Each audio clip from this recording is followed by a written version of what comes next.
මම ඔයාලට කියනවා ඔයා පළවෙනි වතාවට කොස්මෙටික් ක්ලිනික් එකට යනවා නම් ඔයා අනිවාර්යයෙන්ම දැනගත යුතු කාරණා තුනක්. මොකද මේවා නොදැන ගියොත් ඔයාගේ සල්ලිත් කාලයත් නාස්ති වෙනවා විතරයි. ඊට වඩා හැමෝට හානියක් වුණත් වෙන්න පුළුවන්. ආයිබන් මම වෛද්‍ය දිලීප. අද ගොඩක් දෙනෙක් තමන්ගේ පෙනුම වැඩි කරගන්න උනන්දු වෙනවා. ඒ සඳහා ඔයාත් පළමු වතාවට කොස්මෙටික් ක්ලිනික් එකට යනවා නම් ඔයා අනිවාර්යෙන් දැනගත යුතු කාරණා කීපයක් තියෙනවා. මේවා නොදැන ගියොත් ඔයා යන්නකින් ප්‍රතිඵලයක් වෙන එකක් නැහැ. අදම මේ වයින් වැදගත් කරුණු තුනක් කියා දෙනවා. 1. ඔයා සුදුසුකම්ලත් හරි වෛද්‍යවරයෙක් තෝරා ගැනීම අවශ්‍යයි.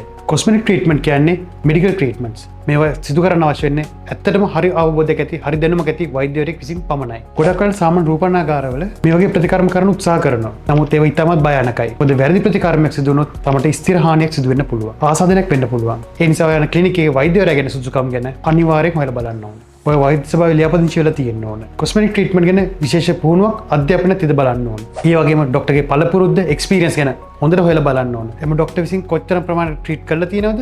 ඒ ලබාගත් ප්‍රතිඵල ගැනත් අවධානය යොමු කරලා බලන්න ඕන. මොකද අධ්‍යාපනය සහ පළපුරුද්ද කියන දෙකම වැදගත් හොඳ ප්‍රතිඵලයක් ලබා ගැනීමට. ඊට වැදගත්ම කාරණාව වෙන්නේ මේ වෙස්ටර්න් මෙඩිසින් සඳහා කරන ට්‍රීට්මන්ට්ස් වර්ග නිසා බටහිර වෛද්‍ය විද්‍යාව සම්බන්ධ උපාධියක් තියෙන බටහිර වෛද්‍ය තෝරා ගැනීම තමයි වැදගත්ම කාරණාව වෙන්නේ.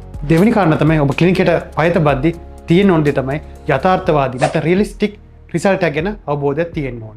කවුරු කොහොමකවත් එක ට්‍රීට්මන්ට් එකකින් සියල්ලම නිවැරදි කරලා එක රැයකින් නිවැරදි කිරීමේ හැකියාවක් නැහැ. හැම ප්‍රතිකාරයකම තියෙනවා යම්කිසි සීමාවක්. හරියටම වෛද්‍යවරයෙක් කතා කරලා ඔයා කරන ට්‍රීට්මන්ට් එක මොකද්ද? ඒකෙන් ලබා ගන්න පුළුවන් ප්‍රතිඵලය මොකද්ද කියලා ඒ සඳහා කොච්චර කාලයක් ඇයිද කොච්චර මුදලක් වැයිද කියලා මුලින්ම තීරණය කරගන්න. සමහරට ඔයා හිතන ප්‍රතිඵල ලබා ගන්න ප්‍රතිකර්ම කීපයක් කරන්න වෙන්න පුළුවන්. ඒ නිසා හරියටම වෙන දේ ගැන හරිය අවබෝධයක් ලබා ගැනීම ඉතාමත් වැදගත්. අංක 3 ට්‍රීට්මන්ට් එක කරන්න කලින් ට්‍රීට්මන්ට් එක විස්තර හරියට දැනගෙන ප්‍රී ඇන්ඩ් පෝස්ට් කෙයාරින් ගැන හොඳ අවබෝධයක් තියෙන්න ඕන. මොකද හැම කොස්මෙටික් ට්‍රීට්මන්ට් එකකටම තියෙනවා ප්‍රතිකර්මයට පෙර සහ පසු කරන්න ඕන දේවල්. සමහර ට්‍රීට්මන්ට් කරන්න කලින් හිරුවෙල් නිර්වාණය වීමේ වැලකීලා සිටින්න ඕන. ට්‍රීට්මන්ට් පස්සේ සමහර විශේෂ රැකවරණයක් දෙන්න ඕන. මේවා හරියට නොකරොත් ප්‍රතිකර්මයේ ප්‍රතිඵල අඩු වෙන්න පුළුවන්.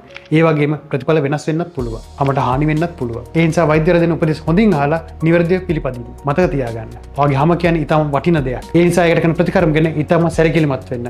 මොකද සුළු වැරද්දක් නිවැරදි කරන්න බැරි විශාල වැරද්දක් විදිහට ඉතුරු වෙන්න පුළුවන් නිසා. නිවැරදි තීරණ ගැනීමෙන් ඔයාට පුළුවන් ආරක්ෂිත සහ ඵලදායීව ලෙස ඔය ප්‍රතිකර්ම වැඩි කරගන්න. ඒ නිසා ඔයාට ආරක්ෂිත හොඳ ප්‍රතිකර්ම කරගන්න අවශ්‍ය නම් විශ්වාසයෙන් යොමු වෙන්න. ඒ වගේ ඔයාට කොස්මෙටික් ප්‍රශ්නයක් තියෙනවා නම් අපේ බියුටි මෙඩිකල් ඈතට පැමිණෙන්න. අපේ නිවැරදිව හරියට හඳුනලා ඔයාට විශ්වාසවන්ත ප්‍රතිකර්ම නිර්දේශ කරලා දෙන්න.